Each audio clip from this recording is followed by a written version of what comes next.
सारे लोग देखते हैं। और हर शख्स शायद अलग अलग ख्वाब देखता है। किसी का ख्वाब होता है डॉक्टर बनना, किसी का इंजीनियर और किसी का पायलट। पर एक ख्वाब ऐसा है जो सबका सेम होता है और सारे वो ख्वाब सारे लोग एक जैसा देखते हैं। वो है अपनी फैमिली के लिए अपना घर। तो क्या इस ख्वाब की ताबीर हर एक को मिल पाती है कि नहीं? और अगर किसी को इसकी ताबीर नहीं मिल पाती तो उसका फिर क्या हल है? आज के प्रोग्राम में हम ये डिस्कस करेंगे। मैं आपका मेज़बान शाहान मती और आप देख रहे हैं आज बैंक इस्लामी के साथ। और इन ख्वाबों की ताबीर देने के लिए दो लोग हमारे साथ हैं। जो पहले मेहमान हैं वो आपके जाने पहचाने और पिछले प्रोग्राम में भी आप उनसे मिल चुके हैं।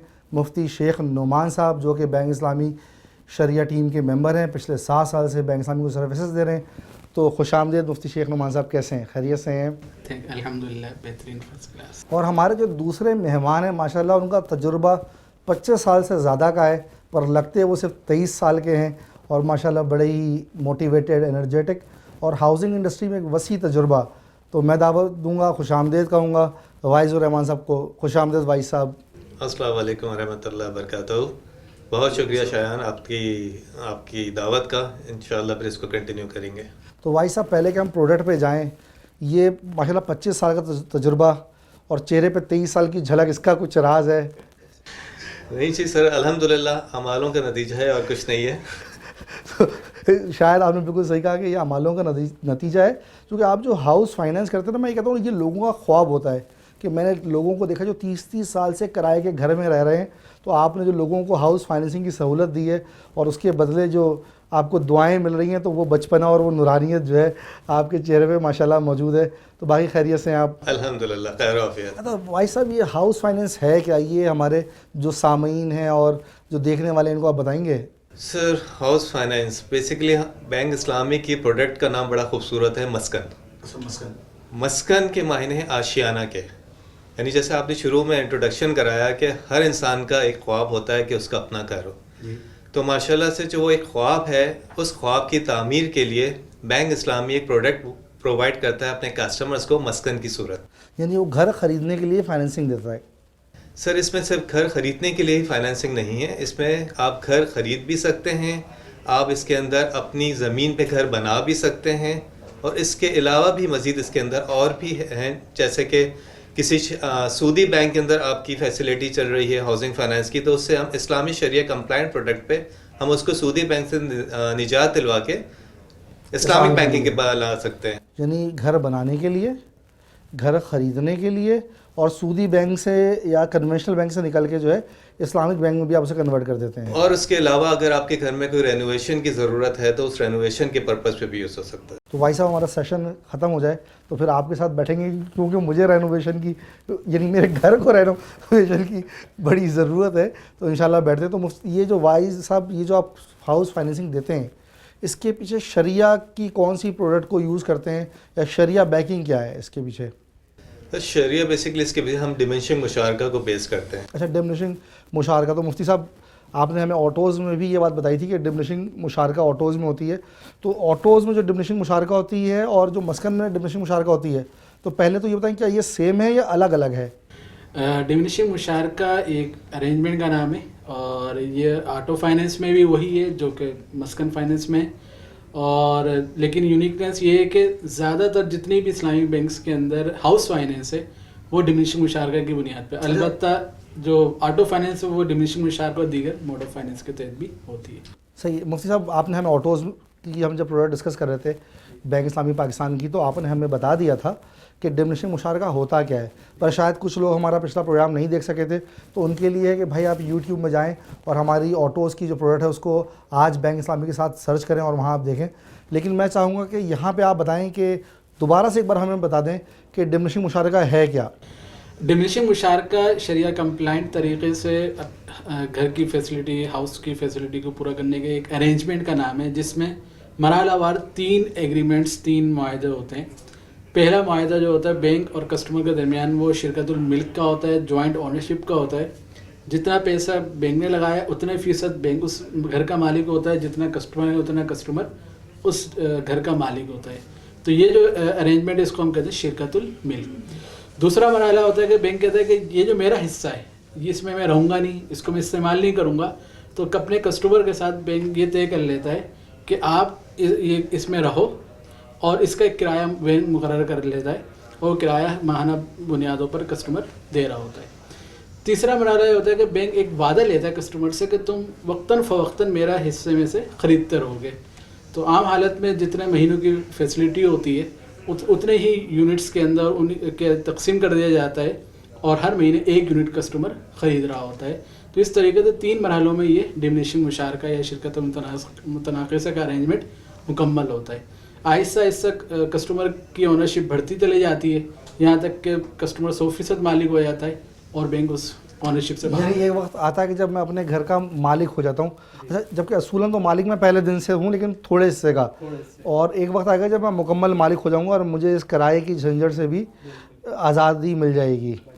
अच्छा भाई साहब, ये जो आपकी मस्कन की सहूलत है और बड़ा खूबसूरत नाम है माशाल्लाह से, तो इसे कौन ले सकता है? क्या सिर्फ एक सैलरी क्लास जो है वो उस मस्कन की फैसिलिटी को अवेल कर सकता है, या बिजनेसमैन भी और दूसरे लोग जो कारोबार करते हैं वो भी इस सहूलत से फ़ायदा उठा सकते हैं?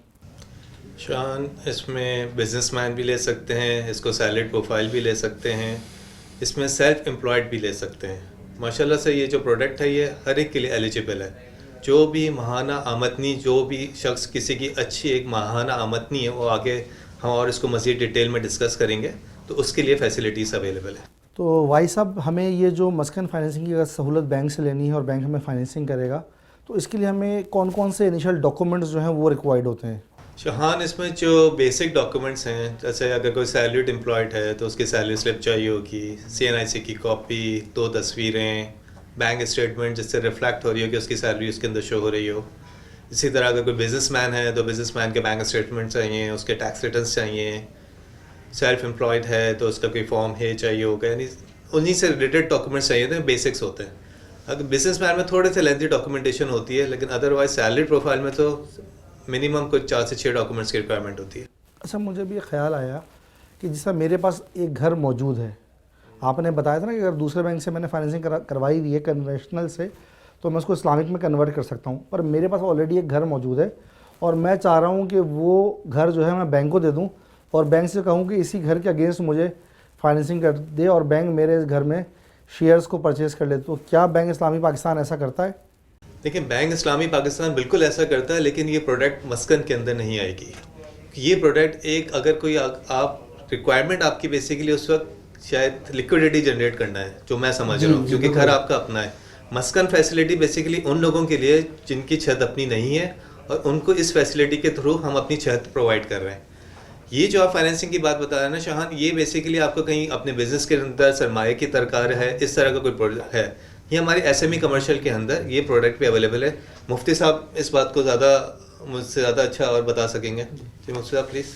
अगर आपके पास पहले से घर मौजूद है, जैसे भाई साहब ने कहा कि अगर जब घर मौजूद हो तो फिर उस वक्त आपकी छत की ज़रूरत तो नहीं है। अब जो पैसे हैं वो किस पर्पज़ के लिए लिए जा रहे हैं, तो अगर कमर्शियल के लिए तो फिर दूसरी प्रोडक्ट कमर्शियल मॉर्गेजेस है जिसके ज़रिए से जो ये हो सकता है।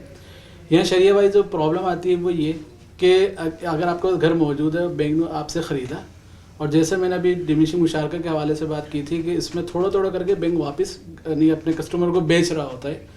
तो अगर अभी ख़रीदा और फ़ौरन ही बैंक बेचना शुरू कर दे तो ये जो बाईबैक का अरेंजमेंट है ये शरन ठीक नहीं है।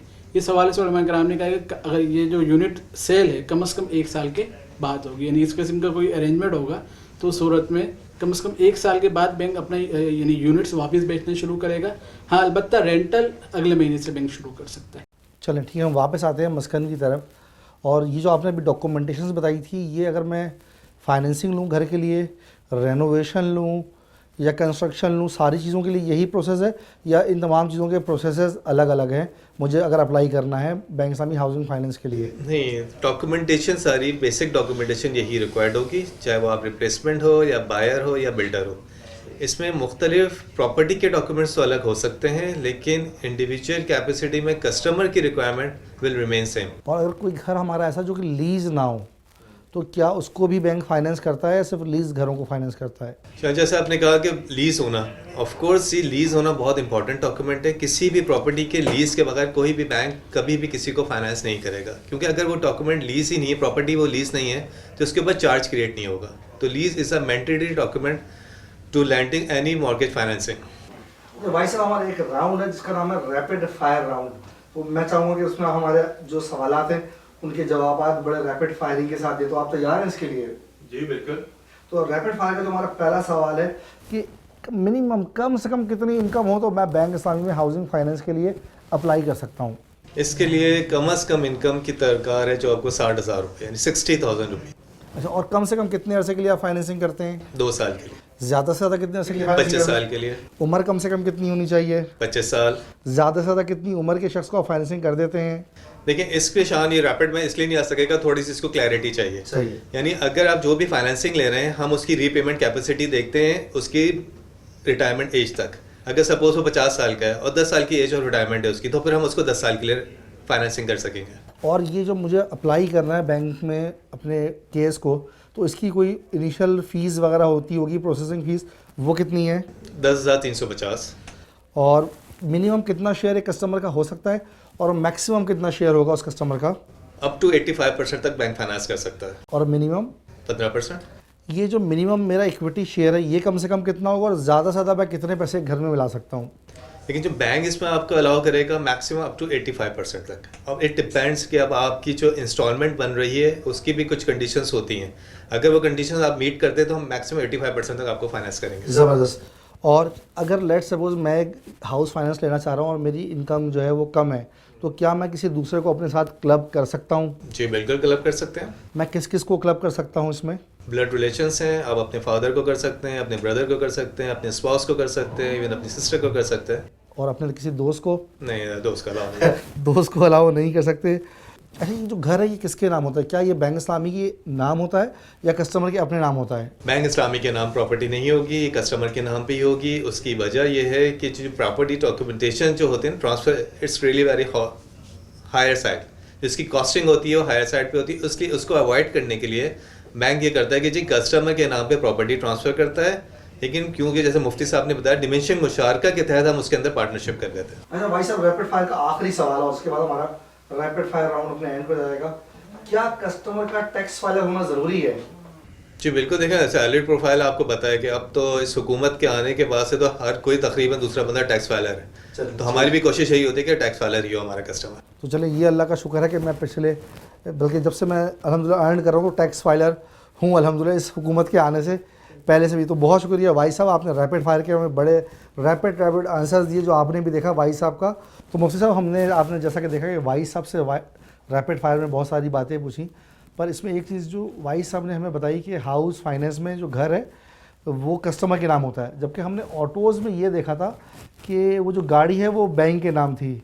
तो क्या शरण ये में इसमें कोई कबाहत है, कोई ऐसी चीज़ तो नहीं है? शान साहब, इसमें कबाहत कोई नहीं है। वजह उसकी ये है कि जैसे भाई साहब ने थोड़ा इशारा दिया कि शिरकतुल मिल्क की बुनियाद पर है, दोनों मालिक हैं, कस्टमर भी मालिक हैं, बैंक भी मालिक है। तो अब दोनों शरण दोनों पार्टनर से किसी एक के भी नाम पर रजिस्टर्ड हो तो वो चल सकता है, कोई इसमें मसला शरण नहीं है। अच्छा भाई साहब, इसमें जो डॉक्यूमेंटेशन चार्जेस हैं प्रॉपर्टी के, वो कौन पे करेगा? वो कस्टमर पे करेगा या वो बैंक पे करेगा? निशान ये कस्टमर पे करेगा। बेसिकली ये कस्टमर के पार्ट पे होते हैं। हर प्रॉपर्टी के डिफरेंट डॉक्यूमेंटेशन चार्जेस होते हैं, किसी के कम होंगे, किसी के ज़्यादा होंगे। जो भी एक्चुअल चार्जेस होंगे it will born by customer. तो मैं वापस घूमता हूँ मुफ्ती साहब आपकी तरफ कि इन्होंने कहा कि कस्टमर पे करेगा। जब घर दोनों के नाम है तो फिर दोनों मिलकर क्यों नहीं पे कर रहे? उसमें भी जवाब वही होगा जो पहले मैंने कहा कि दोनों पार्टनर हैं, तो अगर एक पार्टनर अगर अदा कर दे तो वो कर सकता है। दूसरी बात ये कि हमारे शिरकतुल मिल्क एग्रीमेंट के अंदर ये बात कवर है कि अगर कोई एक्सपेंस एक पार्टनर कर रहा है तो दूसरे से क्लेम कर सकता है। तो ये राइट हमने अपने डॉक्यूमेंट्स के अंदर कस्टमर को दिया है। ठीक है। अच्छा, जैसा कि हमने ऑटोज़ में देखा था भाई साहब कि गाड़ी का जो है तकाफुल होता है, तो क्या हाउसिंग में भी कस्टमर को तकाफुल कराना घर का या अपना ज़रूरी है? प्रॉपर्टी तकाफुल हम कवर करते हैं, बिल्कुल कवर करते हैं जी। और जो पर्सनल तकाफुल है कि अगर कस्टमर को कुछ हो जाए तो वो भी कवर होता है इसमें? वो देखिए वो ऑप्शनल होता है, इस कस्टमर की चॉइस पे होता है। अगर वो इसको ऑप्शनल को ऑप्ट करना चाह रहा है, उसका कुछ थोड़ा सा प्रीमियम अमाउंट होता है, और उसको पे करेगा तो फिर वो ऑप्शन वो अवेल कर सकता है। अच्छा, और मेरे ख्याल में जो आपने तकाफुल कहा कि आप करते हैं घर का, तो यकीनन उसकी भी कॉस्ट जो है वो रेंटल अमाउंट के अंदर इंक्लूडेड होती होगी? बिल्कुल, रेंटल अमाउंट में इंक्लूडेड, बहुत ही मिनिमम सी कॉस्ट होती है, वो हम कस्टमर को वेरी फर्स्ट ही एक्सप्लेन कर देते हैं। अच्छा, एक और बात कि मैं घर लेने जा रहा हूँ और प्राइसिंग इज़ वेरी इंपॉर्टेंट कि मुझे पता होना चाहिए, तो हमारी प्राइसिंग क्या है हाउसिंग फाइनेंस को करने की? सर हाउसिंग का शान प्राइसिंग इस वक्त right now we are offering is KIBOR plus 3.25 for salary profile and KIBOR plus 4 for businessman. KIBOR +4। KIBOR plus 4, लेकिन समहाउ वो केस टू केस वेरी करते हैं। हम अच्छी मल्टीनेशनल्स हमारे कॉर्पोरेट क्लाइंट्स को हम रेट डिस्काउंट भी दे देते हैं। इन एडिशन ऑफ दैट इस प्लेटफॉर्म का मैं फ़ायदा उठाते हुए एक बात क्लियर करना चाहूँगा कि आपको पता है इस वक्त काइबर बहुत नीचे है, यानी इस वक्त बहुत लोअर साइड पे है। तो बाकी बैंक्स भी इस वक्त फिक्स्ड रेट फाइनेंसिंग ऑफर कर रहे हैं। तो इंशाल्लाह very soon bank Islami also offering fixed rate financing for 3 years starting from 3 years। तो बहुत फिजिबल होगा कस्टमर की रेंज के लिए। अच्छा, एक बात आपने कही कि जो मल्टीनेशनल या बड़ी फर्म्स होती हैं ये आप स्पेशल केसेस में डिस्काउंट देते हैं। जी तो अगर मैं आपसे लूँ वाइस साहब तो मुझे कोई आप डिस्काउंट देंगे कि नहीं देंगे? सर आपको तो हम स्टाफ फाइनेंसिंग देंगे इंशाल्लाह। चलो जी भाई साहब, बहुत शुक्रिया आपका। तो मैं आता हूँ मुफ्ती साहब की तरफ। और मुफ्ती साहब, वही सवाल जो मैंने ऑटोज़ में पूछा था कि जी ये काइबोर कन्वेंशनल बैंक की टर्मिनोलॉजी है और फिर यहाँ पे भी वही काइबोर हम ले रहे हैं। तो जिन्होंने हमारा वो प्रोग्राम नहीं देखा तो उनको बताएंगे ये काइबोर कैसे हलाल है और क्या इसकी शरई हैसियत है। शान भाई, अपने काइबोर के हवाले से बात करूँगा। काइबोर एक बेंचमार्क है जिसको इस्तेमाल किया जाता है कि जब कोई बैंक आगे फाइनेंसिंग कर रहा है तो किस रेट पर करे। कन्वेंशनल बैंक उसको इस्तेमाल करते हैं और अपने जो कर्जे दे रहे होते हैं, कर्ज़ों के कितना वो सूद वसूल करें उसके लिए काइबोर इस्तेमाल कर रहे होते हैं। तो वो एक समझे डिजिट है, एक अदद है जिसको एक बेंचमार्क के तौर पे इस्तेमाल किया जा रहा होता है। और कोई भी बेंचमार्क ना हलाल होता है ना हराम होता है। असल जो चीज़ आपके ट्रांजैक्शन को हलाल या हराम करती है वो आपका तरीक़ाकार आप किस तरीके से कर रहे हो। एक इस्लामी बैंक अगर अपने रेंट के लिए कि मैं कितना रेंट कमाऊँ काइबोर का इस्तेमाल करता है तो असल तो वो रेंट ले रहा है। और रेंट के बारे में शरीयत का रूल ये है कि आपस में बाहमी रजामंदी से कम भी हो सकता है, ज़्यादा भी हो सकता है। मिसाल के तौर पर कि हलाल हराम की बात को समझाने के लिए कि एक ही बाज़ार के अंदर 2 दुकानें हैं, एक जूस की दुकान है और एक शराब की दुकान है। अब जूस की दुकान वाला कहता है कि चूँकि शराब की दुकान वाला जो है ये 10% कमा रहा है तो मैं भी 10% कमाऊँ। तो अब उसकी जो विले के मैं कम से कम 10% कमाऊँ अपने जूस बेच कर, तो उसकी वजह से 10% को हम हराम नहीं कहते क्योंकि वो जो प्रोडक्ट बेच रहा है वो हलाल है। बस इस वजह से कि चूँकि वो 10% वही है जो 10% शराब वाला। तो इसी तरीके से अगर कन्वेंशनल बैंक काइबोर को इस्तेमाल करते हैं अपने सूदी कर्जा देने के लिए, यकीनन वो हराम है क्योंकि सूद है। लेकिन इस्लामी बैंक अपना रेंट मुकर्रर करते हुए इस बात को देखता है कि मैं कितना कमाऊँ और उसमें बेंचमार्क काइबोर को लेता है, तो उसमें कोई ऐसा मसला नहीं है। एक चीज़ और वादे कर दूँ कि इसमें और मस्कन फाइनेंस में 1 year plus 1 year KIBOR plus 3.25 या 4 है। तो 1 साल तक हमारा जो रेंट है वो फिक्स हो जाता है। लिहाजा 1 साल तक का मामला हमारा किसी भी कोई भी इस पर इश्काल नहीं कर सकता है कि इसमें कोई मसला है क्योंकि रेंट फिक्स हो गया। अच्छा, उसके बाद का हमने एक फार्मूला तय कर लिया कि उसके बाद हम रेंट जब रिवाइज़ करेंगे तो किस तरीके से करेंगे इसको। ये बिल्कुल इसी तरह जिससे हम आम अपने मकान वगैरह किराए पे देते हैं तो 11 महीने का किराया फिक्स करते हैं, उससे ज़्यादा का नहीं करते। भले 5 साल के लिए दे रहा हूँ, मैं कहता हूँ 11 महीने का ये किराया, उसके बाद हम तब्दील करेंगे। ऐसे इस्लामी बैंक ने कहा कि 1 साल का किराया ये, उसके बाद हम K+25 के हिसाब से किराया तब्दील करें। अच्छा मुफ्ती साहब, जब हमने पिछली वीडियो हमारी लोगों ने देखी तो उसके बाद एक सवाल आया और माशाल्लाह मुझे बड़ा अच्छा लगा कि लोगों ने बड़े इंटरेस्ट से हमारी वीडियो देखी। तो उन्होंने काइबोर से मुताल्लिक से एक सवाल मैं यूट्यूब पे देख रहा था जो मौजूद था कि लोगों ने कहा जी अगर ये काइबोर है, ये बेंचमार्किंग हम काइबोर से मूव करके आईबोर पे या अपना कोई ऐसे ही इस्लामिक बैंक्स बेंचमार्क बना लें तो ऐसी कोई चीज़ पॉसिबल है, और अगर है तो क्या उसके चांसेस हैं? देखिए, बिल्कुल पॉसिबल है और इसके हवाले से मुख्तलिफ फोरम से बात भी होती है और स्टेट बैंक तक भी बात पहुँची है। लेकिन इस हवाले से मेरी अपनी राय ये है कि चूँकि इस्लामी बैंक अभी सिर्फ 17% है, 83% कन्वेंशनल बैंक है। तो अगर हम आईबोर बोल भी दें कि हम एक आईबोर के मुताबिक काम करें तो वो आईबोर भी काइबोर के पीछे चल रहा होगा। इंशाल्लाह लोगों की भी अंडरस्टैंडिंग नहीं है और इंशाल्लाह हमारी तो बड़ी ख्वाहिश है और दुआ भी है अल्लाह ताला से कि अल्लाह ताला इस फ़ीसद को जो ना 18 से जो है ना 88 और 98% बिल्कुल इंशाल्लाह जिस दिन हम 88% तक पहुँचेंगे तो फिर काइबोर हमारे पीछे होगा। तो भाई साहब, मुझे एक सवाल जो अभी जहन में मेरे आया कि मुझे मिनिमम या किसी भी कस्टमर को मिनिमम कितने अमाउंट की फाइनेंसिंग मिल सकती है और उसकी मैक्सिमम लिमिट क्या है फाइनेंसिंग की?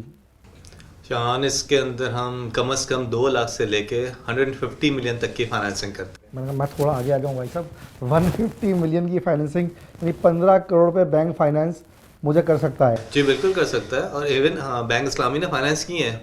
कल हम एक फाइनेंसिंग करने जा रहे हैं 135 मिलियन की। यानी मैं सिर्फ घर नहीं बल्कि एक बड़े घर का भी ख्वाब जो है वो देख सकता हूँ। जी बिल्कुल देख सकते हैं, और अल्हम्दुलिल्लाह। जो अपनी 4 शादियों की ख्वाहिश है वो उस बड़े घर में पूरी कर सकता हूँ। ठीक है। अच्छा भाई साहब, एक बात और कि जी हमने ये फाइनेंसिंग का तो जिक्र कर लिया, अब मेरे पास मैंने बैंक सामने से फाइनेंसिंग ले ली, लेट सपोज या किसी कस्टमर ने 25 मिलियन की फाइनेंसिंग ले ली। सही।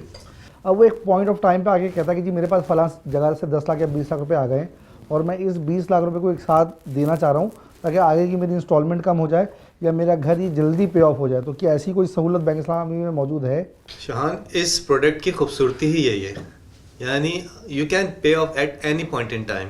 आप अपनी लायबिलिटी को कभी भी कम कर सकते हैं। सपोज आपकी एक मंथली इंस्टॉलमेंट चल रही है, 5 या 6 महीने के बाद, कुछ अरसे के बाद आप समझते हैं कि आपकी कोई कमेटी खुल गई, आपको कोई बोनस की सूरत में आपके इकट्ठा अमाउंट आपके पास आ गई, तो आप उस अमाउंट से अपने जो यूनिट्स होते हैं उस यूनिट को बायबैक कर सकते हैं। यानी वो यूनिट को आप कम कर देंगे तो आपकी इंस्टॉलमेंट नीचे से डिक्रीज हो जाएगी, तो आप कभी भी कर सकते हो। अच्छा, मैं एक वर्ड सुनता था अमूमन, मैंने अपने दोस्तों से सुना कि जी मैंने बलून पेमेंट कर दी, तो ये वो यही चीज़ है बलून पेमेंट? बिल्कुल, बलून पेमेंट ही एग्जैक्टली, इसको बलून पेमेंट ही कहा जाता है। अच्छा बस, ये मैंने ये जुमला कई बार सुना था। अच्छा, अगर मैं पे ऑफ करना चाहूँ कि मैं जी ठीक है जी मेरे पास अब पूरे पैसे कहीं से आ गए और अब मैं इसको पे ऑफ करना चाह रहा हूँ, तो क्या मैं पे ऑफ भी कर सकता हूँ? पे ऑफ भी कर सकते हैं, बिल्कुल पे ऑफ भी कर सकते हैं। वी डोंट हैव एनी तो रिस्ट्रिक्शंस। उस पर कोई टाइम लिमिट है कि जी इतने अरसे के बाद मैं पे ऑफ कर सकता हूँ, या उसके लिए कोई ऐसी रिक्वायरमेंट? नहीं, देखिए उसमें ऐसी कोई रिक्वायरमेंट तो नहीं है, लेकिन उसमें रिक्वायरमेंट ये ज़रूर है कि उस सूरत में बैंक उसके ऊपर कोई एडिशनल चार्ज करता है, लेकिन एडिशनल चार्ज भी जब करेगा जब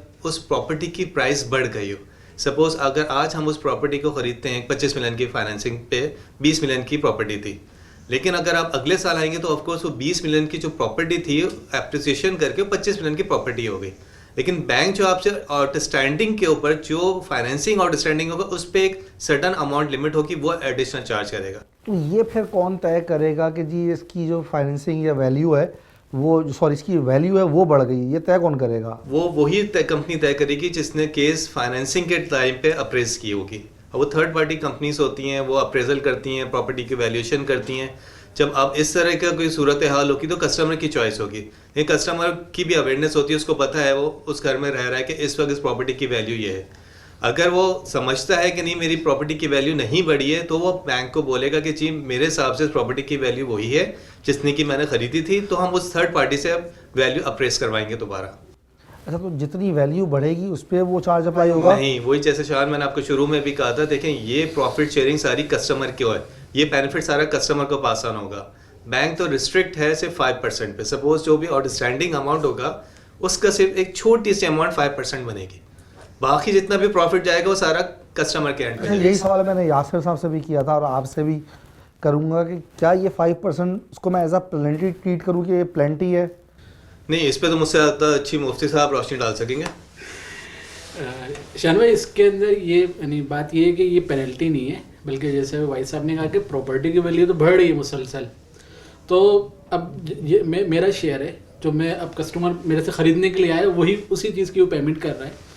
और ये बात मैंने अंडरटेकिंग परचेज के अपेंडिक्स बी में ये बात तय की हुई है कि अगर तुम अर्ली आओगे, जल्दी आओगे, तो उस सूरत में 5% एडिशन आपको देना पड़ेंगे। तो ये इस बात पे कस्टमर पहले से एग्री कर चुका है कि जब वो अगर जल्दी मेरे से यूनिट खरीदने के लिए आएगा तो एडिशनल अमाउंट देगा। तो ये एडिशनल यूनिट प्राइस है, it is not a plenty.